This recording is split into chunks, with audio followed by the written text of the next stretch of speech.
Alone, Striking Man stands amid the aftermath of battle, placing his hands on the ground. He calls out, asking if anyone has survived. However, despite using his noise detection magic for a long time, he finds no response. It becomes clear that he is the sole survivor of the clash. This man is the High Priest, the one who once united the demons and brought humanity to the brink of collapse. In the end, he was defeated only because a warrior from the demonic realm and the mages of the White Tower risked everything to stop him. Soon after, Edna Sol Laplace, the final dragon and a neutral observer who records history, arrives and confirms the High Priest's death. She meets the White Tower's master and delivers grave news. The demonic army has invaded the tower, resulting in heavy losses, widespread destruction, and the near-total loss of valuable research. However, she also shares a small hope. The Imperial forces arrived in time to rescue a few survivors, including the Master's disciples. Though on the verge of death, the Tower Master feels relieved. When asked if he regrets his choices, he firmly denies it, standing by those he guided. However, in his final moments, he quietly admits that while he was a great mage, he failed as a leader. If given another chance, he would choose to live differently, even if it meant being seen as selfish, just to protect his people. With that, the White Tower's master, Oscar Sage, passes away. Edna records his death, honoring the sacrifices made that day. The scene then shifts to a room in the White Tower, where a blue-haired mage is tending to a black-haired man. Suddenly, the man awakens in shock, knocking over a glass of water. Confused and disoriented, he soon realizes something impossible.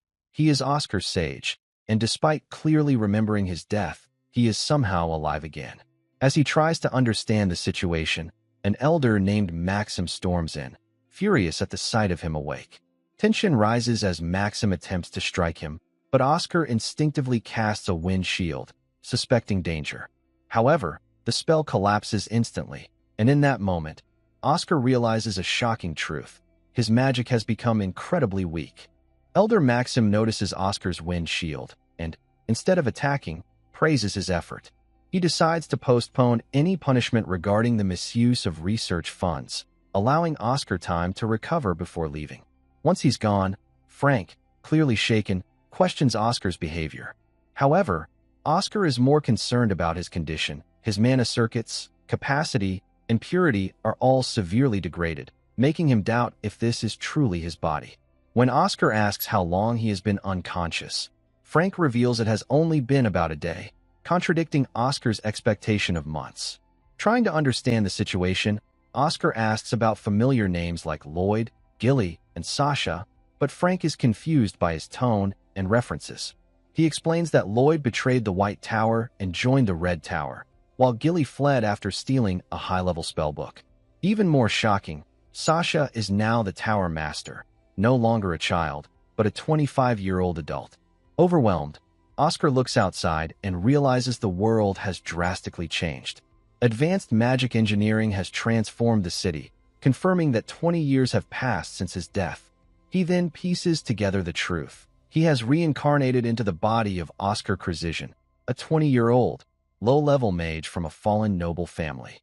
Reviewing the body's memories, Oscar learns that Krasizian had taken an illegal elixir to boost his mana, which led to his collapse. While the elixir did increase raw mana, it came at a deadly cost. Upon closer inspection, Oscar discovers traces of poison hidden within the mana itself. He concludes that the previous Oscar didn't die from a mana overload, but from deliberate poisoning, something far too sophisticated to target a mere level 1 mage. Realizing this, Oscar understands that someone orchestrated this from the shadows. Now given a second chance at life, he decides to live on his own terms. And as repayment for this body, he resolves to uncover the truth and take revenge for the one who was wronged.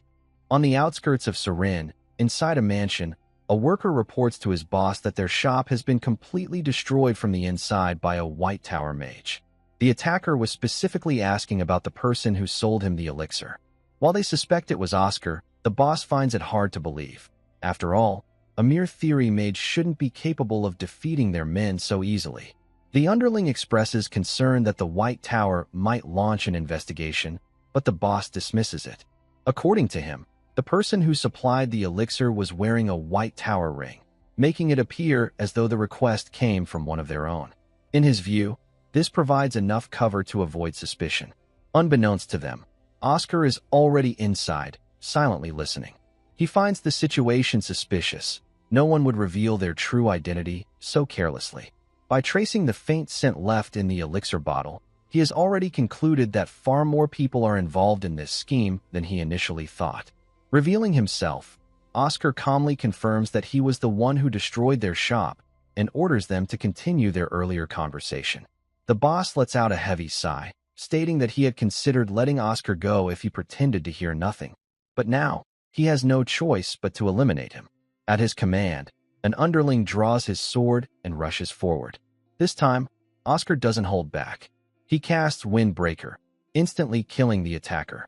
Even so, Oscar notes that his current power is still lacking, as the result isn't as overwhelming as he expected. Shocked by how easily his man was defeated, the shop owner immediately pulls out a firearm and shoots at Oscar. This catches Oscar's interest. He cannot detect any mana within the attack, yet it carries significant power. He begins to wonder what principle allows such force without magic. To the shop owner's disbelief, Oscar effortlessly stops the bullets midair and sends them back, knocking the man to the ground. As he approaches, Oscar calmly explains that he has already cast a sound-binding spell, ensuring that no one else in the building can hear or come to help. With the situation under control, Oscar begins his interrogation. Sitting down, he asks about the person who arranged the deal involving the elixir. The shop owner initially refuses to speak, prompting Oscar to apply pressure, using wind magic internally to create intense pain, forcing a response without unnecessary harm. Unable to endure it, the shop owner finally gives in and agrees to tell everything. He explains that their patron provided both the elixir and payment, instructing them to sell it to Oscar at a low price. When asked about the patron's appearance, he admits that the individual wore a hood, hiding their face, but was clearly wearing a white tower ring, likely a deliberate attempt to mislead. However, one detail stands out. The patron carried a distinct scent, something fresh and mint-like.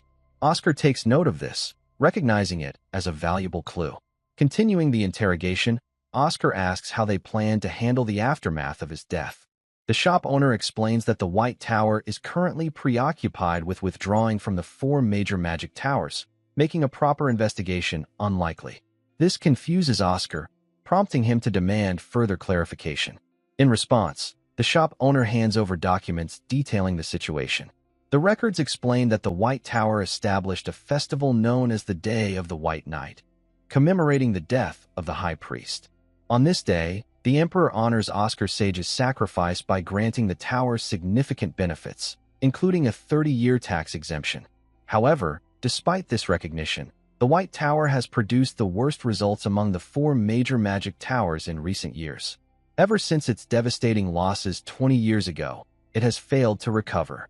An important announcement from the imperial family is expected at this year's festival, and experts have already pointed out that the tower's greatest weakness is its lack of advanced magic. Hearing this, Oscar grows troubled. He clearly remembers entrusting critical documents to Edna to prevent such a decline. Determined to understand what went wrong, he decides to investigate further. The shop owner then explains the broader situation. Among the 4 major magic towers, the Eastern Yellow Tower, known for its mastery over lightning, has led the rise of the magic engineering era. Their innovations have revolutionized daily life, introducing technologies such as streetlights and vehicles, leaving the White Tower far behind in both influence and success. The shop owner continues explaining the state of the other magic towers. The Southern Blue Tower dominates industries like drinking water, agriculture, and potions. The Western Red Tower, known for its harsh desert origins, focuses on combat operations, assisting in missions such as monster subjugation. Meanwhile, while the other towers run massive, high-profit industries, the White Tower has been reduced to handling delivery work. Hearing this sends chills down Oscar's spine. The White Tower, once revered for its mages who soared through the skies with freedom and pride, comparable to dragons and eagles, has now fallen so far that it relies on delivery services simply because its mages can fly faster and more efficiently than others. The realization infuriates him. This decision, he learns, was enforced by the current tower master, his own former disciple. As the explanation continues, Oscar discovers that industries like water supply, agriculture, and potions were once the White Tower's greatest sources of income. However, the Blue Tower now holds a monopoly over the potion market. 20 years ago, the White Tower led that field, but all their potion-making knowledge was lost when their research was destroyed. The shop owner further explains that the water business now involves selling purified drinking water at high prices and even providing artificial rain to drought-stricken regions. Oscar struggles to understand why people would pay so much for water when wells exist, but the shop owner clarifies that this trend is largely driven by wealthy elites. In short, the White Tower can no longer compete financially with the other towers. Their rivals operate on an entirely different scale, and with only 7 months remaining until the White Night Festival, this is effectively their last chance to prove their worth. Suddenly, the shop owner begins to collapse, overwhelmed by pain from his injuries. Oscar briefly considers saving him, but after reviewing the man's records and uncovering his numerous crimes, he decides otherwise and walks away. By dawn, Oscar returns to his room, exhausted from using only a few basic spells. Sitting down to rest, he attempts to use Wind Archive, the powerful magic that once made him the greatest mage in history. However, in his current condition, he cannot sustain it at all. Realizing his limitations, Oscar decides to first understand his body completely. He begins with a detailed magical scan while reviewing information about the previous owner of this body, Oscar Krzyzyn, the heir of Count Krzyzyn and the sole survivor of a devastating mansion fire. From a young age, he was recognized as a prodigy in the magic world. His talent was so extraordinary that multiple factions competed to recruit him. During his 6 years at the Empire Academy's magic faculty, he consistently achieved perfect scores and even published a groundbreaking thesis that solidified his reputation as a genius. However, despite all that brilliance, he was believed to suffer from mana deficiency syndrome. Without it, he would have undoubtedly become one of the greatest mages of his generation. Now, everything starts to make sense. The previous Oscar possessed unmatched theoretical understanding of magic, but lacked the ability to use it. Finally, the scan is complete, and what Oscar discovers shocks him to his core. The previous Oscar never had mana deficiency syndrome at all. His mana circuits had been deliberately sealed. Mana deficiency syndrome, just as the name suggests, is a condition in which a person cannot properly circulate or accumulate mana. Normally, a mage can install up to 20 physical circuits in addition to their core mana circuit, and the number of these circuits determines their overall level. However, for someone with this condition, the foundational system is incomplete, making it nearly impossible to progress beyond level 3, no matter how hard they train. But Oscar Krzyzyn's case is different. His circuits were not naturally defective. They had been deliberately sealed by someone. If the previous Oscar truly was a genius, then he must have already known this. With that thought in mind, Oscar heads to the library, searching for a diary or any clue that might reveal the truth. According to Frank, Oscar Krzyzyn had a pretty bad reputation as a mage. However, Oscar begins to suspect that this may have been nothing more than a carefully crafted persona. Perhaps, knowing that someone was targeting him, he intentionally acted like a reckless mage to lower suspicion. If that's true, then it also explains why he resorted to the illegal elixir. With no one he could trust, he had no choice but to try and break the seal on his own.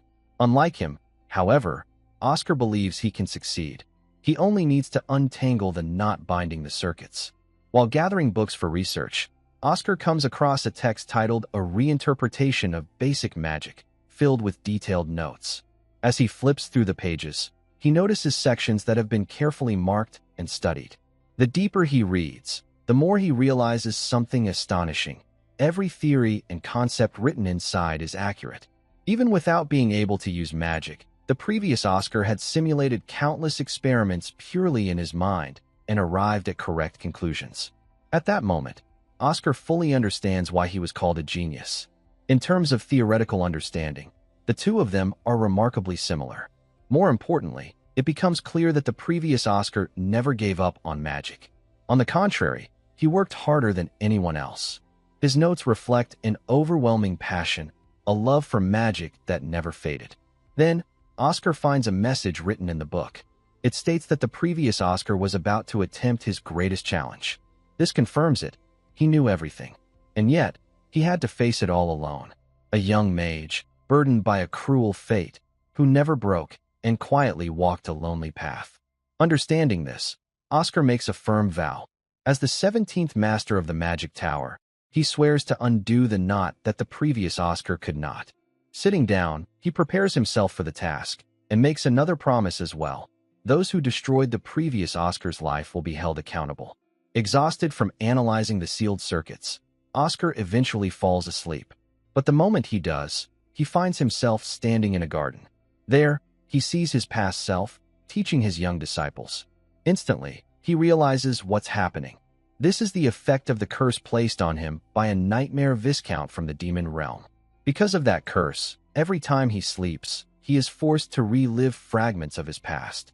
He had hoped that the curse would disappear after taking over a new body, but it seems to be bound to his soul, not his physical form. Still, there is a small sense of relief. This memory is not painful. It shows his disciples before they were changed by time and hardship. In the memory, Oscar is explaining the magic system. He teaches that both mages and knights use power that can be broadly divided into 4 categories: enhancement, acceleration, balance, and special types. While magic may appear similar on the surface, its core nature differs based on these classifications.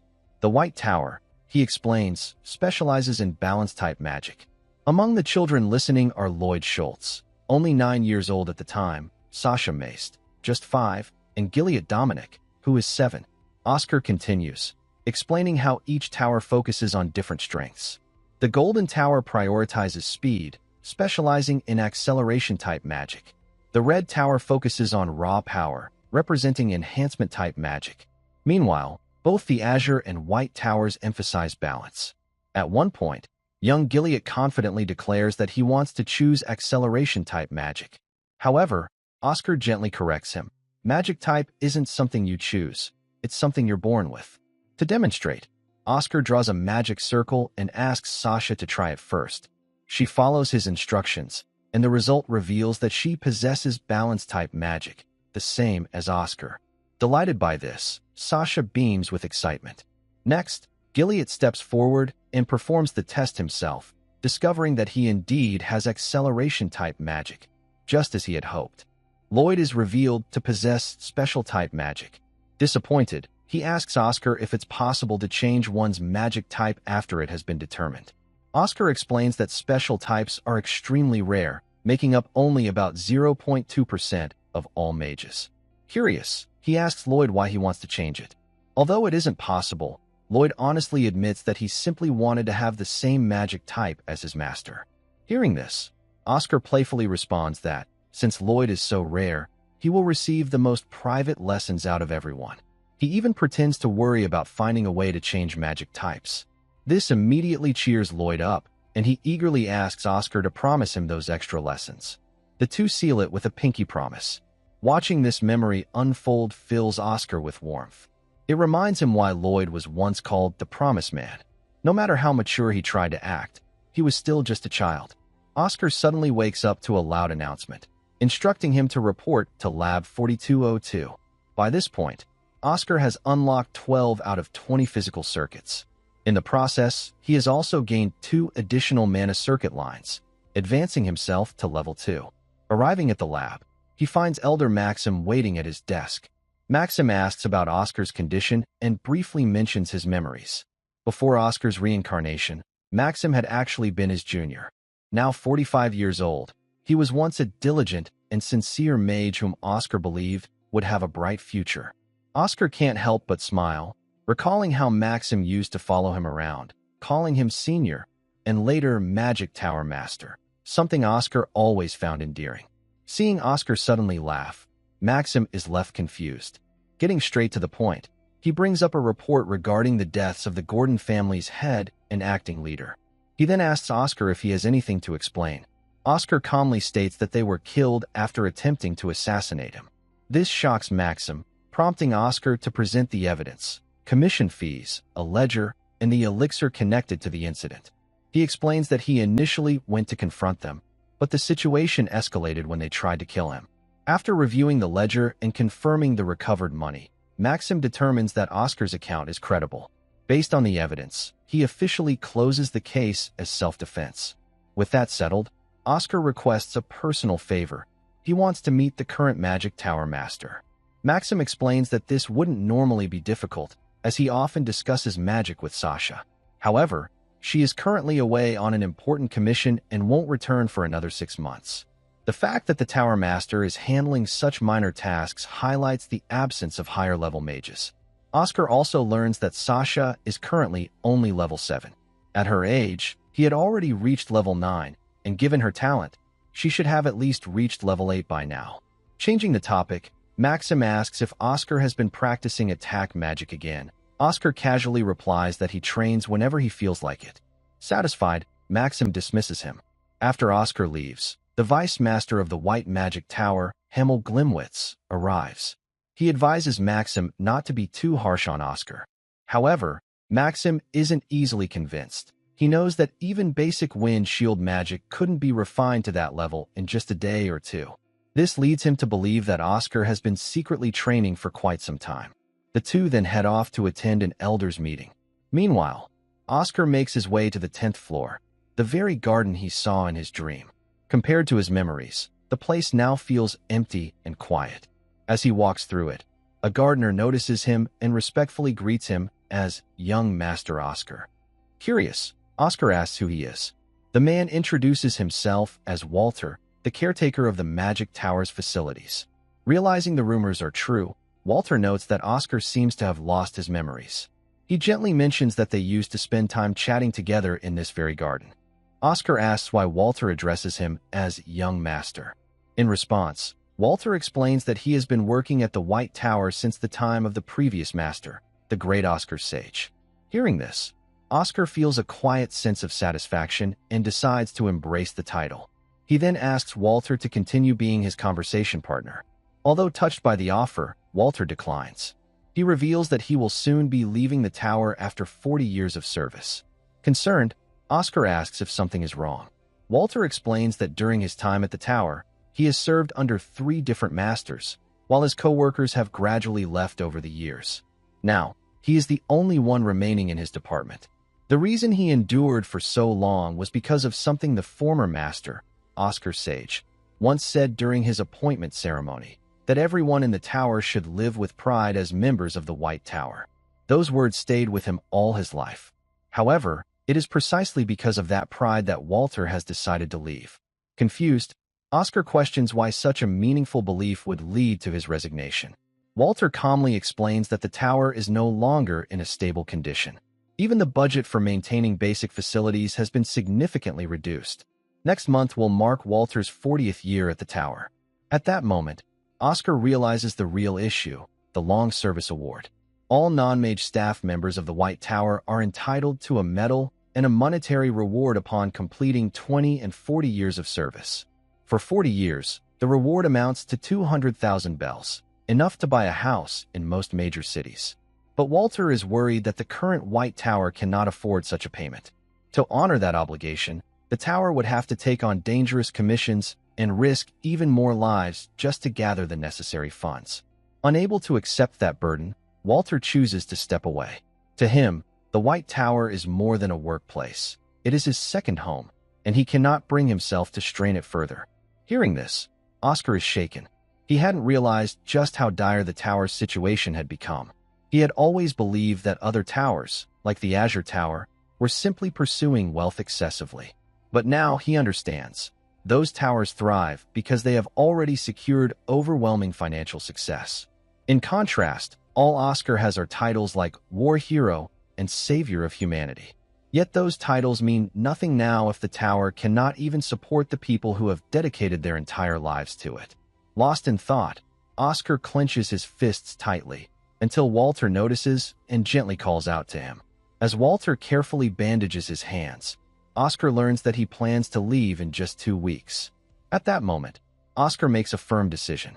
He tells Walter to stay, that he should continue being his conversation partner and remain at the White Tower. With determination in his voice, Oscar promises that he will restore the tower's prosperity and ensure that something like this never happens again. Back in his room, Oscar reflects on the bold promise he just made. The problem is, he has no clear plan yet. The only options that come to mind are research, lectures, and commissions, but those either take too long to generate income or require a higher level of power than he currently possesses. At level 2, he simply doesn't have the luxury of time.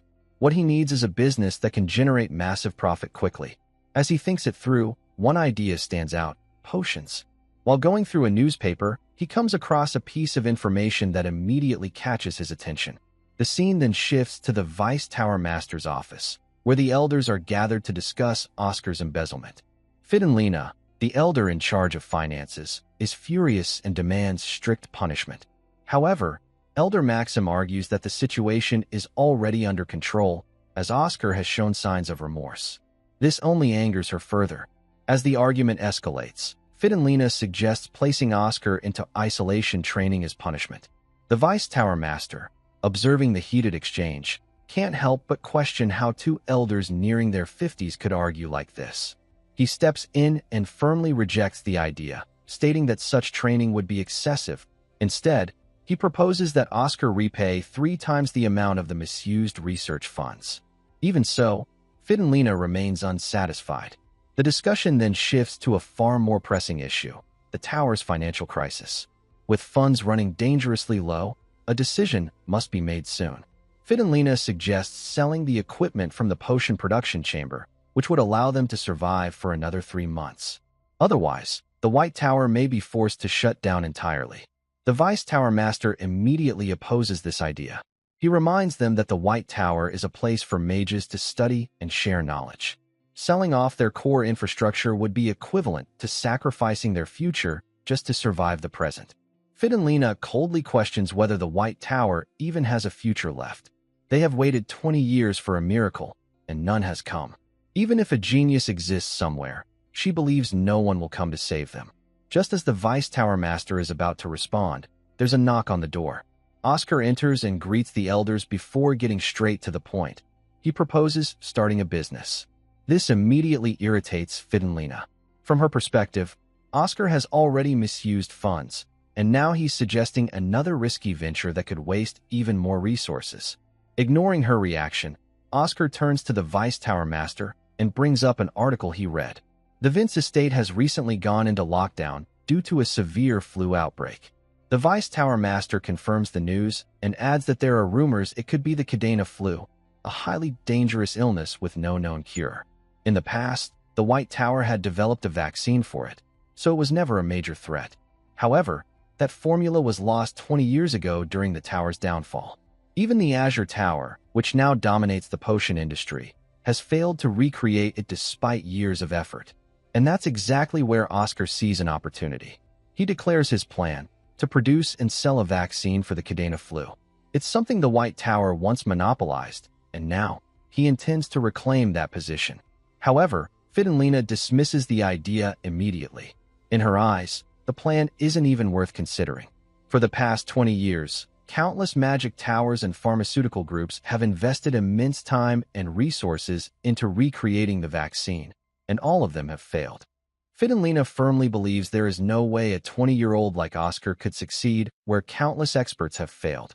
In response, Oscar confidently states that while everyone else may have failed, he is a genius, and he won't.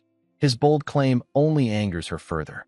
She continues criticizing him, pointing out the losses he has already caused the White Tower.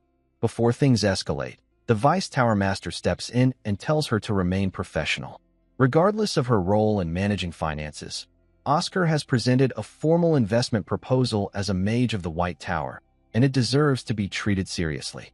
Realizing her tone crossed a line, Fidenlina composes herself and offers an apology. Oscar, in turn, acknowledges why she dislikes him so much. Over the past 2 years, he hasn't achieved anything meaningful. Even so, he reassures the Vice Tower Master that he is confident in his plan and urges him to consider it carefully. The Vice Tower Master then asks the key question: what makes Oscar so certain that the outbreak is indeed Cadena flu? This is exactly what Oscar was waiting for. He directs them to the second page of the newspaper, pointing out an unusual development involving Archbishop Baldwin of the El Terra Order. Until now, the Archbishop had consistently stayed in major cities for about a month during his pilgrimage. However, his recent change in plans raises suspicion. The El Terra Order, which worships the Mother of Earth, Terra, has only 7 archbishops. As leaders of the order, they are expected to be dignified and incorruptible. In reality, however, their position often involves political maneuvering, especially for those aiming to become cardinals, a rank that requires significant financial backing. Oscar begins connecting the dots. During their pilgrimage, archbishops are allowed to stay in each estate for up to a month, primarily to meet nobles and merchants and secure funding. However, Surin, once a prosperous city, is now in decline. While the elders initially assumed the extended stay is for prayers and blessings, Oscar points out that this makes the situation even more suspicious. There is little reason to spend so much time praying over a deteriorating region. He then outlines the pilgrimage route: Surin, followed by Mosque, Melbourne, Greenwale, and finally Vince. The pattern is clear. Archbishop Baldwin stayed in Knox for a month before arriving in Surin, and he is expected to spend a full month in each of the following cities as well. This effectively delays his visit to Vince as much as possible. At that moment, the elders understand Oscar's reasoning. If a major incident, like an epidemic, were to occur during the Archbishop's visit, it could be interpreted as divine punishment from the Mother of Earth. Such a scandal could destroy his chances of becoming a cardinal. By delaying his arrival, he avoids that risk. Even Fidenlina can't help but acknowledge the sharpness of Oscar's analysis. The Vice Tower Master is convinced as well, but there's still a problem. Officially supporting Oscar's plan would strain the already fragile finances of the White Tower, leaving them unable to support other mages. Instead, he makes a personal decision. He offers his own savings, 30,000 bells, as funding for Oscar's project. Although grateful, Oscar is inwardly concerned. The amount is far from sufficient. Still, he accepts it and heads straight to the potion production chamber, deciding to move forward with a backup plan. If he can create even a single vaccine sample, he can use it to secure funding directly from the Archbishop. For now, Frank assists him with the preparations. Putting on his glasses, Oscar begins his work. Oscar begins working on the potion, but before attempting anything complex, he creates a simple energy drink as practice. He had been worried about his skills in this new body, but the result proves that his concerns were unnecessary. Meanwhile, Frank gathers all the medicinal herbs Oscar requests. Exhausted from the task, he asks for something to drink and hands over the receipt. Without hesitation, Oscar gives him a fatigue recovery potion, even though it's quite expensive, and takes the receipt. After drinking it, Frank immediately feels refreshed. Oscar inspects the ingredients and finds that their quality is exceptional. Frank proudly explains that he personally selected the best ones, even frustrating the seller in the process. Impressed, Oscar jokingly suggests that Frank might be better suited to becoming a merchant than a mage. Frank laughs and admits he's considered it, especially if the White Tower goes bankrupt. Before he can finish that thought, Oscar cuts him off, clearly unwilling to hear it. When Frank asks what to do next, mentioning that Elder Fidenlina assigned him to assist, Oscar gives him instructions to help organize the materials. Although Oscar doesn't truly need an assistant, he recalls reading about talented but troublesome individuals within the tower, people with great potential who lack direction. If guided properly, they could become valuable assets. Frank Sirius is one of them. As they arrange the ingredients, Frank notices something concerning. Many of the herbs are poisonous. Black lilies of the valley, red camellias, ghost mushrooms, and merva leaves are all known toxins. Oscar calmly explains that being poisonous doesn't make them unusable. In fact, with the right method, they can become powerful medicine. Frank mentions the standard detoxification process, boiling the herbs in water for around 12 hours. Oscar confirms this, but points out a major flaw. The process also removes most of the nutrients. To solve this, he introduces a better method, using a steamer. By steaming the herbs instead of boiling them, they can retain up to 98% of their nutrients. They begin the process, placing the ingredients into the steamer until they soften, making detoxification easier. Then, Oscar casts an air drain spell, gathering the steam into a concentrated sphere. From there, The toxins are carefully separated. Oscar instructs Frank to observe closely. By precisely combining 23% red camellias and 47% merva leaves, along with the other refined components, he successfully creates a remedy for the Cadena flu. Frank is stunned by how straightforward the process appears. Curious, Oscar asks him to try it himself. However, it's not as easy as it looks. Frank struggles. He cannot yet use multiple spells simultaneously, a skill typically mastered at level 4 or 5. As a level 3 mage, he hesitates to admit this. Seeing this, Oscar decides to teach him a technique. He explains that dual casting isn't some hidden secret. It's simply about dividing one's focus. By imagining the mind as split into separate sections, a mage can handle different spells at the same time, one on the left, one on the right. Following these instructions, Frank tries again and succeeds. He's shocked by how simple it feels and wonders why such knowledge was never shared. Oscar explains the truth. Many mages hoard techniques out of pride and greed, refusing to teach what they struggled to learn. Over time, this became an unspoken tradition. But on real battlefields, such thinking only leads to failure. Survival depends on sharing knowledge and learning together. For the White Tower to recover, it must embrace collaboration and open teaching. Inspired, Frank quickly adapts, and astonishingly, he manages to create the vaccine on his very first attempt. Excited, he immediately begins gathering more ingredients to produce additional doses. To speed things up, Oscar decides to use a larger steamer, allowing them to process everything at once. After several hours of work, they successfully produce a total of 514 bottles of the vaccine. Just then, Elder Maxim rushes in with urgent news. He informs Oscar that the Azure Towers pharmaceutical company, Newtek, is scheduled to meet Archbishop Baldwin in just 1 hour. If they secure the contract first, Oscar's vaccine could become irrelevant. The situation looks dire, and both Frank and Maxim are visibly discouraged. But Oscar remains calm. He points out that the Cadena flu is classified as a B-rank disaster, which means there's still an opportunity. With that in mind, he quickly sets a new plan into motion and gives Elder Maxim specific instructions. The scene then shifts to a lodging in Surin, where representatives from Newtek arrive for their meeting with Archbishop Baldwin. Among them are Moira Main, a level 5 mage from the Azure Tower, and Neil Bryan, the managing director of Newtek. After exchanging greetings, they sit down and get straight to business. The Archbishop asks about their progress on a Cadena flu solution. Moira confidently explains that development is underway, but they still need to complete clinical trials. After that, they must obtain approval from the Empire's Food and Drug Administration. In total, the process will take nearly 6 months. Hearing this, Archbishop Baldwin grows visibly frustrated. He is scheduled to depart for Vince in just 4 months, time he clearly doesn't have. At that moment, a knock interrupts the meeting. A servant informs him that another mage has arrived requesting an audience. Confused, Baldwin asks Moira why she didn't mention anyone else accompanying them. She immediately denies it, stating that no one else came with them. Suspicious, Baldwin allows the visitor to enter. The door opens, and standing there is none other than Oscar, the White Tower mage. Calmly stepping inside, he greets the Archbishop and introduces himself, stating that he has come with an offer worth considering. Archbishop Baldwin furrows his brow and asks why a mage from the White Tower has come all the way here. Calmly, Oscar reveals his purpose. He has come to negotiate the sale of the Cadena flu cure. Baldwin notes the timing is perfect, pointing out that the Azure Tower's representatives are also present for the same purpose. Oscar, however, remains unfazed. He explains that the Azure Tower isn't fully prepared yet, but the White Tower is ready to negotiate immediately. Moira, the Azure Tower mage, erupts in anger, insisting that Oscar is lying. After all, the White Tower supposedly lacks the money and technology to develop a cure.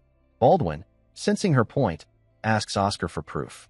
Without hesitation, Oscar presents a sample of the cure. The Archbishop's expression brightens, impressed by the quality. He immediately inquires about production capacity and deadlines if the negotiations move forward. Moira seethes, watching another tower's mage gain the Archbishop's attention. Baldwin, however, humbles her with a simple gesture, keeping the discussion professional. Moira tries to regain control, pointing out that the White Tower doesn't have permission from the Empire's Food and Drug Administration, and asks Oscar if he does. When Oscar admits he doesn't, Moira smirks, thinking she now has an edge. She boasts about the Azure Tower's long history, assuring Baldwin that their treatment will be the best in history. Oscar, however, can't stay silent. Amused, he interjects, reminding everyone that the White Tower was established 5 years before the Azure Tower. 5 years that no Azure Tower master has been able to close, even in 10,000 years. He emphasizes the White Tower's historical monopoly over the magic medicine market. Moira scoffs, calling it ancient history, which only fuels Oscar's anger. He exudes an overwhelming aura, enough to terrify her, clearly beyond what a level 2 mage should be capable of. The argument is interrupted when the Archbishop's servant rushes in with a call from the Lord of Vince. The Lord expresses gratitude, explaining that the White Tower's elders secretly provided the cure, and now all the Cadena flu patients have been cured in just a few hours. Baldwin asks about potential side effects, but there are none. The Lord of Vince requests the next batch, and Baldwin realizes Oscar's strategy. The White Tower has effectively positioned itself as the indispensable provider. Moira protests, claiming this violates imperial medical regulations. Oscar calmly corrects her, explaining that war laws apply in this situation. The Archbishop and Moira look puzzled. Oscar continues, 20 years ago, during the Demon War, a pandemic weapon caused countless deaths. Even with mages producing treatments, the approval process by the imperial authorities took too long, and thousands died before they could receive a cure. Now, the White Tower is prepared to act immediately, using the laws of war to bypass bureaucratic delays, a bold move that underscores Oscar's ingenuity and the Tower's resurgence. That's why His Majesty added a clause to Article 42, Clause 8, stating that treatments intended for the wounded in times of war would be categorized as special treatments and would not be subject to the Empire's medical authority regulations. Moira immediately objects, claiming they are not at war. Calmly, Oscar explains that there are 3 cases where a situation is considered a war. First, an ongoing conflict against another species or nation. Second, a revolution. And third, a disaster classified as B rank or higher. Since the Cadena flu is a B-class natural disaster, there is no need to follow the medical authorities' laws. Moira is left speechless, but Neil steps in, claiming they can do the same, and quickly sends their treatment to Archbishop Baldwin. However, the race is already over.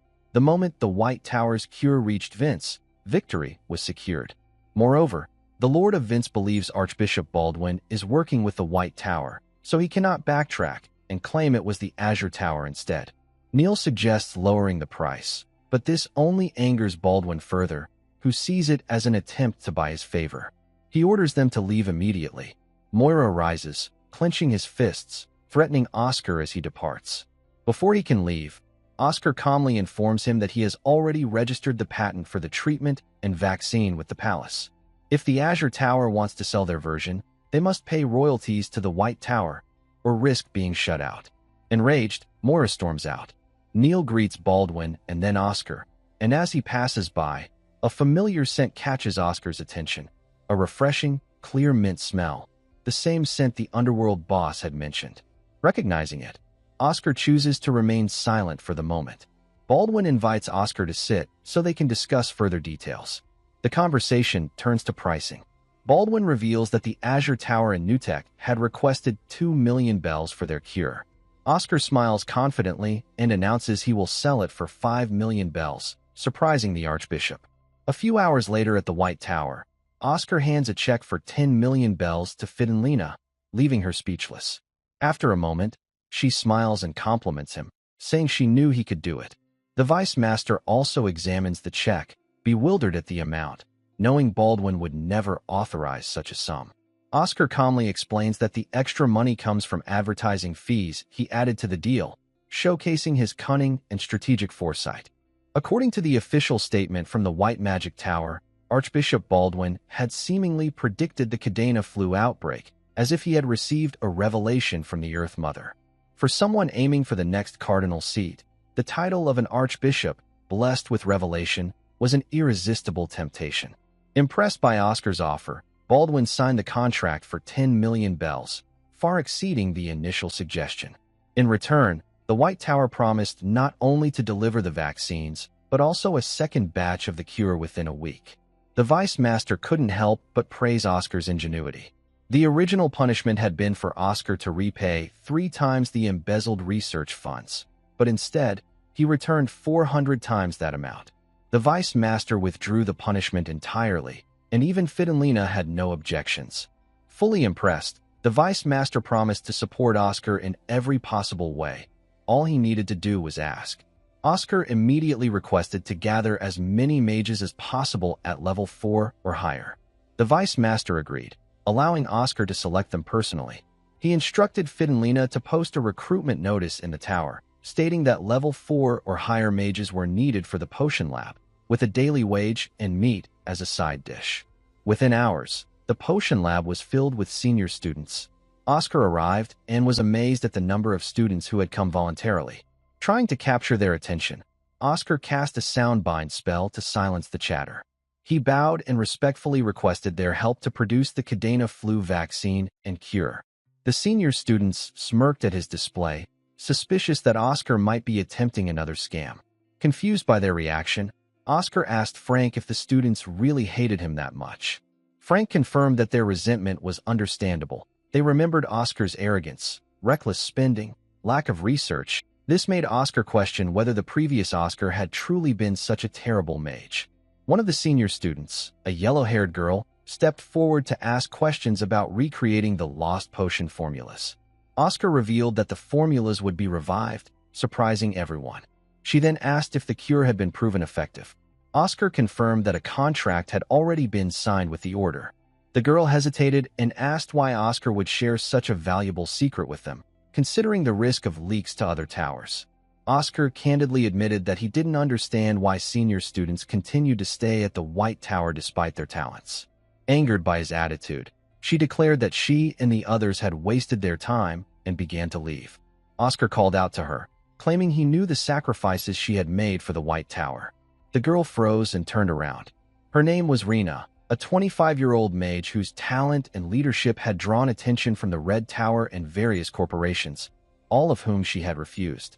Oscar also knew about Herrick Dryan, a 26-year-old level 5 mage whom the Imperial Palace had offered a position as a royal battle mage, but he declined. Similarly, Deckard Line, another 26-year-old level 5 mage, had rejected multiple offers to become an instructor at the Imperial Academy.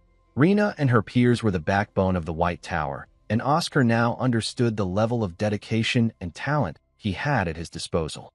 Level 4 mage Sepia Rose, 23 years old, had also been sought out by the Yellow Tower for her creative alchemy skills, but she turned them down. Not only the students Oscar named, but all the senior mages in the White Tower had received similar offers, and none of them accepted. Oscar reflected on himself, admitting that if he had received such offers, he wasn't sure he could have turned them down. Rena and the other students realized that the elders already knew about all the offers but had chosen to pretend otherwise, so as not to burden them. Oscar reminded them that the White Tower was enduring its coldest winter in history. Even though they could have left for somewhere warmer, they chose to stay, and that's why he trusted them completely. Then, with a show of exaggerated sadness, Oscar pretended that if the seniors wouldn't help, he would have no choice but to make the potion only with Frank. To make it more convincing, he began brewing the potion himself while instructing Frank to follow along, acting as though no one else would come to assist. Wearing his glasses and looking forlorn, he captured the attention of the senior students.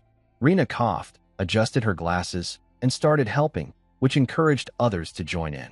Frank was amazed, realizing just how persuasive Oscar could be with his words. A week later, Oscar went to the 10th floor to read the newspaper while waiting for the Vice Master to bring back Walter. The news had spread exactly as planned by Oscar and Archbishop Baldwin. Frank came running, informing Oscar that pre-orders for the vaccine were flooding in from all over the country. The sales could make them a fortune, though the hype would fade once the outbreak ended. No worries, though. Oscar had healing potions ready, which were always in demand. Frank excitedly asked if they were the legendary tier of the Stars potion, but Oscar explained they would only sell low and mid-grade potions for now. Tier of the Stars was the tower's most famous potion, said to even have the power to revive the dead. Releasing it now would risk the Azure Tower trying to steal the formula, but for now, the Archbishop was acting as their shield. Oscar focused on strengthening the White Tower first. He instructed Frank to gather ingredients for the Tier of the Stars, naming 2 herbs. But Frank stopped him, noting that even these 2 were difficult to find now. Oscar was shocked. During his time, these herbs were a specialty of Sarin, but they had disappeared over the ages. Determined to see for himself, he dragged Frank along. The carriage could not take them deeper into the region, so they walked 10 miles. Eventually, they spotted a cabin. Knocking on the door, they were greeted by an old man, who asked if they had walked all the way there. Frank confirmed, explaining that the carriage could only take them to the start of the trail. Just then, a few cars arrived, with people asking the old man to sell his land immediately. Businessman Dever Paywall arrives at the herb farm and immediately asks Ivan if he is ready to sell his land. He offers 10 times the normal price, but Ivan refuses without hesitation, stating he would not sell even for Misrilo Castle. In response, Dever warns that the factories he plans to build will eventually make the land worthless. Ivan stands his ground, declaring that as long as he is alive, no construction permits will ever be approved. Before leaving, Dever deliberately steps on the herbs, treating it as his so-called payment for the visit. From a distance, Oscar and Frank observe the exchange, confused about the situation. Back in his car, Dever's subordinate informs him that the 2 young men are White Tower mages who recently earned a large sum from a vaccine. This information unsettles Dever, as Ivan could rely on their support and hold out for years. With loan interest rapidly increasing, Dever decides to take drastic action. That very night, he plans to hire mercenaries to eliminate Ivan and report him as missing, allowing the land to be auctioned. Although his subordinate is concerned about provoking the 4 major magic towers, Dever dismisses the risk, claiming the White Tower is already in decline. Later that night, Frank tells Oscar that Ivan is a kind and generous man for offering them food and shelter. Curious about the earlier encounter, Oscar asks Ivan about Dever. Ivan explains that Dever is a dangerous figure who has been acquiring land through intimidation and other questionable means to build the largest industrial zone on the continent. He adds that he has managed to remain on his land only because the imperial family recognizes him as a valuable cultural figure in herb farming. Despite everything, Ivan refuses to sell, as the land has been his home his entire life. As they sit together under the night sky, Frank admits he envies Oscar's talent and the way his life seems to shine so brightly. Meanwhile, Oscar quietly questions why he was ever labeled a problem child. As they discuss plans to revive the Sarin herb business with Ivan the following day, Oscar suddenly senses 4 individuals moving stealthily outside, people even Frank cannot detect. He immediately wakes Frank and tells him to prepare. Outside, the Gunman Jack gang, a group of notorious northern mercenaries with bounties on their heads, approaches the house. One member, Max, slips inside, assuming it will be an easy task after spotting no visible mages. However, Oscar ambushes him from the shadows and strikes with Wind Bullet, a spell described in his own research that uses wind magic to replicate the force of a firearm. The attack is far more powerful than Oscar anticipated. The rest of the gang is shaken and demands to know what happened to Max. Oscar calmly responds that Max will not be returning. Their leader remains composed and attempts to negotiate, asking Oscar to reveal Ivan's location in exchange for leaving peacefully. Recognizing their experience and discipline, Oscar refuses to let them go. He warns them to hold on to their hostility if they are seeking a fight. Finally losing patience, the leader orders his men to attack, while Oscar simply smiles as they charge forward. Oscar engages one of the mercenaries, but the situation quickly escalates when the leader suddenly betrays his own subordinate, firing straight, and takes down his subordinate as well in an attempt to strike Oscar. Sensing the danger, Oscar retreats just in time. The leader coldly remarks that if Oscar had hesitated even slightly, he would have been finished. Shocked, Oscar questions whether the fallen man was his ally, but the leader dismisses him as easily replaceable. This ruthless attitude leaves Oscar reflecting on how dangerous such criminals truly are. Drawing on knowledge from his past life, Oscar analyzes the leader's weapon and identifies 3 spells imbued within it: acceleration, enhancement, and penetration. Impressed by Oscar's insight, The leader offers him a position, but Oscar refuses, fully aware that such an alliance would end in betrayal. The leader resumes firing, forcing Oscar to take cover. With his wind bullets proving too slow and his mana reserves running low, Oscar calculates a narrow 1.4-second window during the leader's reload. Seizing the opportunity, Oscar uses acceleration to dash forward. The leader responds by firing his final shot, Trinity, believing it to be impossible to evade. However, Oscar combines friction reduction with internal durability enhancement on his wind shield, causing the bullet to deflect harmlessly. Wasting no time, Oscar charges forward and lands a precise strike, swiftly taking down the leader. He then examines the weapon his opponent had been using, noting it was imbued with Trinity, acceleration, and enhancement spells, and required precise aiming. Facing this powerful weapon had been challenging, but by casting friction reduction and durability enhancement on his wind shield, Oscar had predicted the bullet would be unable to penetrate. As expected, the projectile slid harmlessly along the shield. Had his plan failed, Oscar would have been in serious trouble. Taking note of the encounter, Oscar resolves to study modern weapons more closely in the future. The first presence he sent consisted of 4 attackers in total, and he has already defeated 3 of them. Concerned for Frank's safety, he immediately moves to regroup. At the same time, Frank and Ivan are fleeing. Frank deceives Ivan, urging him to go ahead while he stays behind to confront the final mercenary alone. The 4th mercenary soon appears, mocking Frank's attempt to protect Ivan and expressing curiosity about the magic towers. Frank launches an attack, but the mercenary easily blocks it and strikes back, landing what should have been a fatal blow. Confident in his victory, the mercenary begins to laugh, only to realize that Frank remains unharmed. This unexpected resilience gives Frank the opening he needs to counterattack and defeat the mercenary. In that moment, it is revealed that Frank possesses a unique constitution that allows him to withstand otherwise lethal damage. Oscar watches from the shadows as Frank battles the remaining mercenaries, clearly impressed by his performance. Drawing on the knowledge from his past life as the legendary Magic Tower Master, Oscar realizes that Frank possesses an extremely rare ability known as the God of Wind. This power allows him to transform parts of his body into wind, rendering ordinary physical attacks ineffective. Oscar notes that such an ability can only be countered with advanced magic or sword chi, something he had previously only encountered in ancient records about the 7th Magic Tower Master. He had no idea Frank possessed such a gift. Stepping forward, Oscar praises Frank for his efforts. However, Frank suddenly remembers Ivan and panics, calling out for him. As they regroup, Oscar quietly considers that, with proper training, Frank could become as powerful as dozens of high-ranking mages combined. Once reunited, Ivan expresses his deep gratitude, admitting he would not have survived the night without their help. Oscar acknowledges that he failed to stop one of the swordsmen and admits the situation could have ended badly without Frank's support. Ivan then warns them that Dever is unlikely to give up after a single failed attempt. When Frank asks why Dever is so determined to acquire the land, Ivan explains that it is the most fertile land in all of Surin. However, he also reveals that over the past 20 years, its fertility has been declining due to Western factories dumping waste into the Balf River. If more factories are built nearby, resisting will eventually become meaningless. Oscar then asks about the herbalist's loyalty to the White Tower, specifically whether it traces back to a promise made between Ivan's ancestors and the 4th Magic Tower Master, Reynold Ayus.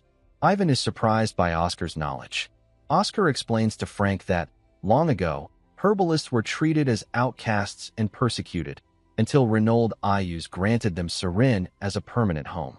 Although Oscar claims he learned this from a simple storybook, he actually knows it from his past life, as the true history exists only in a restricted text given to Tower Masters.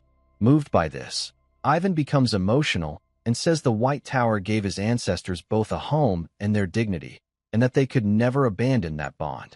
In response, Oscar steps forward, bows respectfully, and promises that the White Tower will stand with him from now on. He reassures Ivan not to worry about Dever, explaining that the Imperial family will act quickly, especially since he is scheduled to sign the Cadena flu treatment contract directly with the Emperor that very day. The scene then shifts to Dever's office, where he is angrily shouting at his subordinate when the door is suddenly forced open. Senior Superintendent Walker of the Imperial Ministry of Home Affairs enters and arrests Dever on the spot, charging him with attempted murder, blackmail, illegal property acquisition, and damage to a protected cultural asset. Dever protests, claiming he has a powerful backer, but Walker coldly responds that his backer is the Emperor himself. Dever is then restrained and taken away. Outside, Walker's subordinate, Dolan, questions why their unit acted so swiftly for a single criminal. Walker explains that it was a direct order, as the Emperor places great importance on the White Tower. He reminds Dolan that humanity survived the Demon War 20 years ago largely due to the sacrifices of the White Tower. He then orders his men to head west and put a stop to the factories polluting the Balf River, quietly considering it his way of repaying Oscar and Frank for handling the mercenaries. Back at the White Tower, Elder Maxim welcomes Oscar and Frank and suggests they celebrate. Suddenly, Frank appears uneasy, makes a quick excuse, and rushes down the hallway. Maxim watches him leave with a troubled expression. Noticing this, Oscar asks what is wrong. Maxim sighs and reveals that he has just received an official message from the influential Sirius family, stating that they are taking Frank back. This means Frank will be leaving the White Tower permanently. Maxim adds that the family claims all arrangements have already been made with Frank and asks Oscar if he knew anything about it. Oscar remains silent in the hallway, his expression dark as he begins to consider his next move. Oscar enters Frank's room, only for Frank to briefly mistake him for someone named Grank. Realizing what happened, Frank admits he overheard everything and apologizes for not telling Oscar about his departure sooner, explaining that it was difficult for him to say it clearly. He reveals that he must return to his family's trading company and enter a strategic marriage to support his family's future. Frank confesses that he feels he has reached his limit, believing he could at least rise within the weakest magic tower, only to be faced with a harsher reality. Oscar responds firmly, assuring him that he is truly talented. At that moment, a voice calls from outside, giving Frank 5 minutes to come down. Oscar steps out and asks the man how much it would cost for Frank to stay. The man introduces himself as Grank Sirius, Frank's older brother and the vice leader of the Sirius Trading Company. Oscar introduces himself and confidently proposes a deal. He promises to turn Frank into a top mage of the White Tower within 2 years. If he fails, he vows to hand over the next 50 years of profits from the Cadena flu vaccine to the Sirius Trading Company, with the Vice Tower Master serving as a witness. When Grank questions whether this is simply out of friendship, Oscar clarifies that Frank is both worthy and essential to his plan to restore the White Tower to its former glory within 5 years. Grank accepts the proposal but imposes a strict condition, emphasizing that trust is everything to merchants. He challenges Oscar to prove his capability by facing his level 5 Night Guard at noon the following day, adding that the knight will not use sword chi. Oscar accepts without hesitation. After Grank leaves, Frank panics, pointing out that a level 2 mage cannot defeat a level 5 knight. Oscar calmly agrees, but notes that a level 4 mage could. When Frank asks if Oscar intends to reach that level in a single day, Oscar reveals his true plan: to push Frank past his limits and help him break through to level 4 within a single day, so that Frank himself can face the knight. Later, they arrive at the training room on the 40th floor. Oscar instructs Frank to stand in a natural posture and begins circulating his mana. Using the insight from his past life as an archmage, Oscar quickly identifies the points where Frank loses mana due to inefficiencies in his internal flow. He guides Frank to adjust his control, regulating the speed of his mana and dividing its flow to reduce loss. Oscar then tells Frank to use the wind magic he demonstrated at the herb field. Frank hesitates, visibly shaken, and admits he is afraid. He recalls a past incident where he recklessly attempted to transform his entire body into wind, causing his mana to spiral out of control. He felt as though his very essence was breaking apart and would not have survived if the Tower Master had not intervened. Since then, the ability only activates instinctively in life-threatening situations. Oscar reassures him that such mana control issues are not uncommon and can be overcome through intense training. Without wasting time, Oscar begins drawing a summoning circle on the ground. Alarmed, Frank asks if he is about to summon a demon. Oscar casually clarifies that he intends to summon a wind spirit and directly integrate it into Frank's body. In the training room, Frank attempts to chant and summon a wind spirit, but nothing happens. Frustrated, he questions how he is supposed to control his mana with such poor spirit affinity. Seeing this, Oscar steps in and shares knowledge from his past life, recalling a spirit summoning ceremony he once learned during a visit to the Elven Kingdom. He remembers trying it out of curiosity and becoming the first human summoner in over a century. As Oscar begins chanting, he reflects on the world tree he once saw, and soon successfully summons a powerful spirit. The spirit, Celestine, immediately recognizes Oscar from 27 years ago and eagerly asks to form a contract with him. However, Oscar declines and clearly states that Frank is the one who needs the contract. Celestine agrees, and the spirit forms a bond with Frank instead.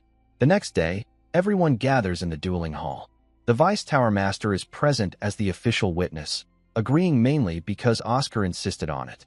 Grank Sirius introduces his fighter, Lasley Morgan, a level 5 knight. Oscar, in turn, introduces himself as a level 2 mage. The rules are straightforward. The first person to take their opponent's necklace wins, and if no one wins within 5 minutes, Grank loses. Grank notices Oscar is still wearing his usual robe and asks if he plans to fight in it. Oscar calmly reveals that he will not be fighting. Frank will take his place. This angers Grank, who demands an explanation. Oscar points out that the terms never required him to fight personally, and adds that a level 4 mage stands a far better chance anyway. Grank is left stunned, unable to understand how Frank could have advanced from level 3 to level 4 in less than a day.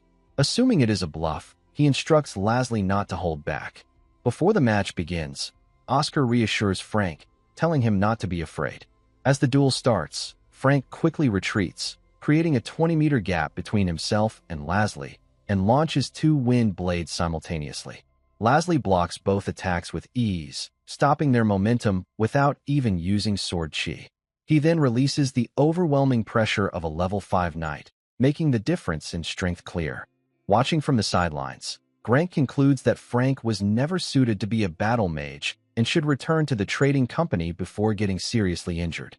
Lasley, confident the fight is already decided, charges forward and delivers a powerful strike, declaring the match over. However, he is caught off guard when he sees Frank smiling. A brief flashback reveals the events of the previous night. Oscar confirmed that the low-level spirit integration was successful, but warned Frank that he still could not fully transform his body into wind due to lingering fear. To overcome this limitation, Oscar taught him the most powerful aspect of the God of Wind ability, a technique called unitization, which allows Frank to convert anything in contact with his body, including clothing or weapons, into wind. Back in the present, Frank executes unitization flawlessly, evading Lasley's decisive blow. The unexpected move leaves Grank watching in complete disbelief. Frank seizes the moment, grabs the necklace, and wins the duel. Grank is left in shock, but formally accepts his defeat. Before leaving, he asks Oscar to take care of his younger brother from now on, then departs the tower. The next day, Oscar brings Frank down to a dark basement prison. Confused, Frank immediately complains that this does not resemble any training room he has ever seen. Oscar casually explains that it is indeed the basement prison, and that it will serve as Frank's isolated training space for the next 30 days. Frank protests, pointing out that he has done nothing wrong and has barely had any time to rest. Oscar ignores the complaints, stating that Frank needs this period to adapt to his new spirit and stabilize his level for magic. He pushes Frank inside, locks the heavy door, and privately admits that he personally arranged this isolation. Later that night, Oscar meets with the Vice Tower Master, who is highly pleased with Frank's victory. He shares positive news that the Sirius Trading Company has agreed to let the White Tower use its entire distribution network at no cost.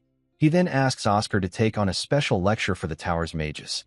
Drawing on his past life experience and sharp intuition, Oscar quickly realizes that the White Tower needs to grow stronger in a short amount of time. The Vice Tower Master confirms this, revealing that the Emperor is secretly planning to revive Mage Night, a major gathering where mages from all towers come together. He expresses concern that the ambitious Black Tower may use this opportunity to challenge the White Tower. Oscar confidently accepts the responsibility. As he walks through the campus afterward, Oscar reflects on the spirit summoning ceremony. When he summoned Celestine, the spirit was initially angered at being called only to form a contract with someone else. However, Oscar managed to calm the situation using knowledge from his past life, instructing Celestine to deliver a message to the Spirit Queen that the White Mage had returned. Shocked that a human could invoke the Spirit Queen so directly, Celestine immediately agreed to the arrangement.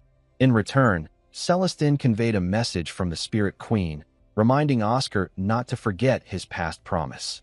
Oscar quietly resolves to fulfill the promise he once failed to keep. Back in the present, 32 low-level mages gather in the main building for Oscar's lecture, titled Reinterpretation of Basic Magic. One noble student, Damien Proud, openly criticizes the session, complaining that the tower is wasting time and resources on such a basic topic. Suddenly, the entire room falls silent.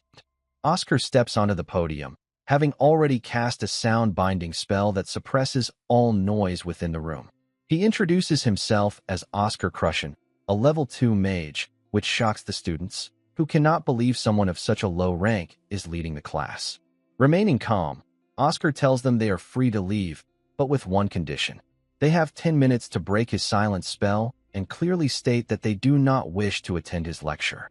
If they fail, they will stay and learn. The students quickly realize this is a test, as a level 2 mage should not be capable of casting such a precise silent spell alone. Within the time limit, only one student succeeds, a determined beginner named Damien Proud. When time runs out, Oscar announces that Damien is the only one who passed. Confidently, Damien declares that he has no need for the class, and Oscar simply agrees. However, as Damien turns to leave, he hesitates.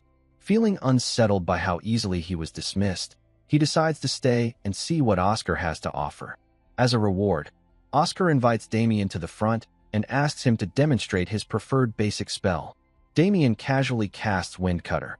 After observing it, Oscar immediately points out that the spell is incomplete and highlights two major flaws. First, he explains that the spell is not truly wind. While Damien argues that wind is just moving air, Oscar clarifies that, unlike water or fire, which retain their properties regardless of form, wind only exists through continuous motion. If the flow of mana stops, the spell will collapse. The second issue is inefficiency.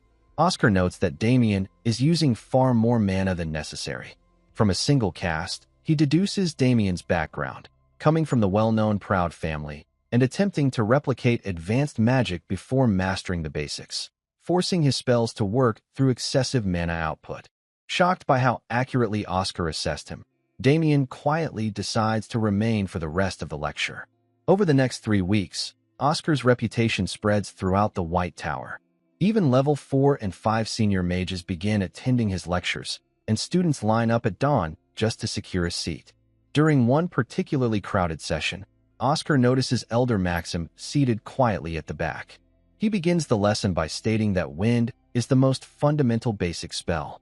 Some students complain that the topic is too simple, but Oscar ignores them and asks Maxim to demonstrate. Maxim releases a powerful, heated gust of wind. Oscar then asks a young student, Amy Raven, to perform the same spell. She produces a gentle, warm breeze. Oscar asks the class to identify the difference. A student named Veronica Fricks answers that it comes down to the temperament of the mana. Oscar confirms this and explains that the White Tower represents true balance. While the red and gold towers emphasize raw power and speed, wind and water magic are unique in their adaptability. They can shift between hot and cold as needed. Wind, in particular, is even more versatile than water, as it has no fixed form and can blend with anything. He concludes that a mage's true strength lies in how they perceive and understand their own wind.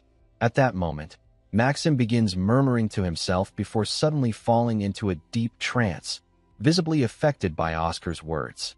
As another mage moves to check on him, Oscar immediately raises his voice, warning everyone not to touch the elder. The room falls silent, with all eyes fixed on Maxim as they wait for what happens next. The students watch in awe as Elder Maxim undergoes a deep magical awakening rite in the classroom. Oscar immediately instructs everyone not to touch him, ensuring the moment is not disturbed. After some time, Maxim exhales slowly and tells Oscar that, although he did not reach level 8, he is still deeply grateful for the lesson. Oscar smiles, quietly realizing that this breakthrough will make his future teachings far more effective. He also notes that one of the biggest gains today was capturing the attention of Veronica Fricks, a student he had previously labeled as a problem case in his personal journal. The following day, Oscar visits the future innovation training room. A brief flashback reveals that Veronica had once mocked him for not even knowing the facility existed, which sparked his curiosity. Approaching the specialized entrance, Oscar steps inside and is greeted by ARGO, a next-generation training support system developed by the Golden Tower and clearly operating as a highly profitable service. Skipping the registration process, Oscar enters as an unknown user. He selects level 1, where ARGO instructs him to destroy 3 floating targets using either physical or magical attacks, with a warning to avoid wide-area spells. Oscar clears the stage instantly and requests to jump directly to level 100. ARGO issues a serious warning. Beyond level 80, the targets become smaller, significantly faster, and begin actively pursuing the user. Additionally, taking 10 hits will end the session. Ignoring the warning, Oscar proceeds. Facing 1,000 hostile targets, he carefully manages his mana. Drawing on his past life combat experience, he refines his wind cutter into smaller, sharper blades, maximizing precision while minimizing waste. He successfully clears the entire stage but collapses to the floor, exhausted. In that moment, he realizes that the standards expected of modern mages are far higher than they were in his era. Shortly afterward, Veronica enters the room to train. Oscar greets her by casually quoting a phrase from his past life as Oscar's sage, stating that a healthy body leads to healthy mana. Veronica is visibly confused, wondering why he is suddenly quoting a legendary figure and behaving so differently. She instructs ARGO to begin her session at level 50 as a warm-up and checks the current rankings. The leaderboard shows first place held by an unknown user who cleared level 100 in 9 minutes and 57 seconds. Second place belongs to Killian Rockwood at 14 minutes and 2 seconds, while Veronica herself ranks third at 14 minutes and 55 seconds. When she asks ARGO to reveal the identity of the top player, the system refuses due to privacy restrictions. Veronica begins to suspect that Oscar is the one behind the record. Later, Oscar meets with Elder Maxim, who informs him that market merchants are refusing to purchase the White Tower's potions out of fear of the Azure Tower. In response, Oscar decides to bypass the merchants entirely. Instead, he approaches the White Tower's delivery group, known as the Wind Riders, who regularly interact with citizens to gather signatures. Oscar devises a new strategy, direct, door-to-door distribution. He plans to rebrand the recovery potions into everyday health tonics tailored for different age groups and needs. A few days later, one of the Wind Riders visits an elderly man named Graham. As Graham mentions feeling fatigued and lacking energy, the rider offers him the White Tower's latest product, a specialized health tonic called 50. He explains that the formula is designed specifically for seniors, helping to strengthen immunity and improve overall energy. To build trust, the rider mentions that another local, Old Man Millera, has already returned to hiking thanks to the tonic, and adds that it was developed by the talented Mage Oscar Crushen. Graham is hesitant at first, recalling past disappointments with unreliable products such as the Blue Tower's Nutrition Bomb and Nutec's Strong Tonic. In response, the rider presents a special offer available only to Serin residents, a 50% discount, reducing the price to 799 bells for a 1-year subscription, along with an interest-free monthly payment plan and the first bottle provided at no cost. Curious, Graham drinks the free bottle and immediately feels a noticeable lightness in his body. Back at the White Tower, a concerned mage rushes in with news that the Azure Tower has launched a 50% discount on its potions, clearly attempting to dominate the market. Oscar remains calm, pointing out that such aggressive pricing can only be sustained for a limited time. When another mage suggests bundling recovery potions with the Cadena flu cure to compete, Oscar firmly rejects the idea, knowing it could be misinterpreted as exploiting a medical need. Instead, Oscar unveils a new strategy. He plans to convert their stock of mid-level potions into a rebranded Zero Tonic series, introduce family bundle discounts to improve accessibility. 3 weeks later, at the Azure Tower, a mage named Moira Main proudly reports to his department head that they have successfully overwhelmed the White Tower. However, the department head angrily throws a newsletter at him, revealing that the White Tower has sold 10 million bottles of the Zero series in just 1 month. Moira is stunned, as these figures never appeared in traditional market data. The department head explains that the White Tower bypassed the market entirely by using a direct subscription-based, door-to-door distribution model. He further reveals that Oscar released a public statement claiming the discounted pricing would remain permanent, framing it as a response to the Azure Tower's campaign, while actually concealing the product's true base value. With their strategy undermined, the department head, now furious, assigns Moira to long-term accountability for the losses. Meanwhile, far to the east in the Yin dynasty, villagers from the Nine Dragon sect struggle against a powerful monster. A hooded figure suddenly appears and swiftly defeats it using innate magic. A man named Zhang Chun greets the figure, who is revealed to be Shasha Maist, the master of the White Tower. Zhang Chun hands her a recent newsletter from the Empire. Expecting the worst after being away for 2 months, Shasha hesitates to read it, fearing her tower may have collapsed financially. Instead, she discovers the overwhelming success of the delivery and tonic businesses. Shocked, she questions whether the results are even real, admitting that she never expected the delivery system to succeed, as she originally had a completely different purpose for creating it.